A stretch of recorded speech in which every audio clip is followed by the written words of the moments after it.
Hello and welcome back to Everything Boats with Captain Frank Lanier, where we discuss boats and boating, from maintenance and repairs to seamanship and safety, as well as everything in between. This podcast is a companion to my YouTube channel of the same name, so if you like and find it useful, be sure to subscribe and please check out my YouTube channel as well, where you'll find hundreds of informative videos on pretty much every boating topic imaginable. So for today's podcast, we're going to be talking about charge controller confliction. Do you have charge controller confliction? Well, you may or may not know if you do or not, but I can guarantee you'll at least know what it is after this podcast.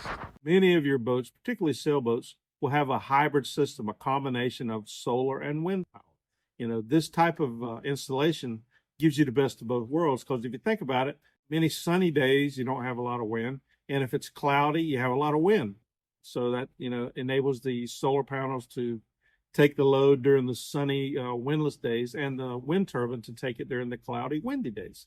If you have a solar and wind power system, a hybrid system on your boat, you have to take into consideration what's called charge controller confliction. Charge controller confliction is an issue where the charge controller for your solar panel and the charge controller for your wind turbine are internally adjusted to the same maximum charge voltage set point. In other words, you think, okay, I need to have X amount, 14.7 or whatever for my max charge voltage. I'm going to set the solar and the wind.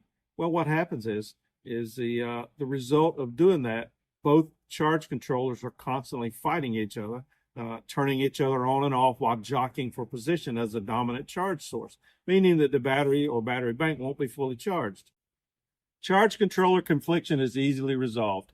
Adjust the cutoff voltage of the charge controllers for the solar panel and the wind turbine so that one is the dominant charging source. In other words, you're going to pick one. If you have, if solar is where you're getting most of your power, then you make that system the dominant charger. If wind is where you're getting the most of your electricity generated, then you make that the dominant source. So all you do is, you've got your cutoff voltage. You set the dominant power source to the maximum cutoff voltage, and then you reduce the subordinate one to about 0.2 volts less. That eliminates the potential for them to have this charge controller confliction. They're not going to be fighting, right? You're going to get to 0.2 volts below your maximum battery charge, and one of them's the subordinate one's going to cut off, and then the dominant one's going to take the battery charge or battery bank charge up to that maximum cutoff point. I hope you enjoyed today's podcast. And if so, and you want to buy Captain Frank a cup of coffee, please click on the support link in the text description below. All monies received, not spent on coffee, will go towards making even more awesome podcasts for my channel. And as always, thank you for your support.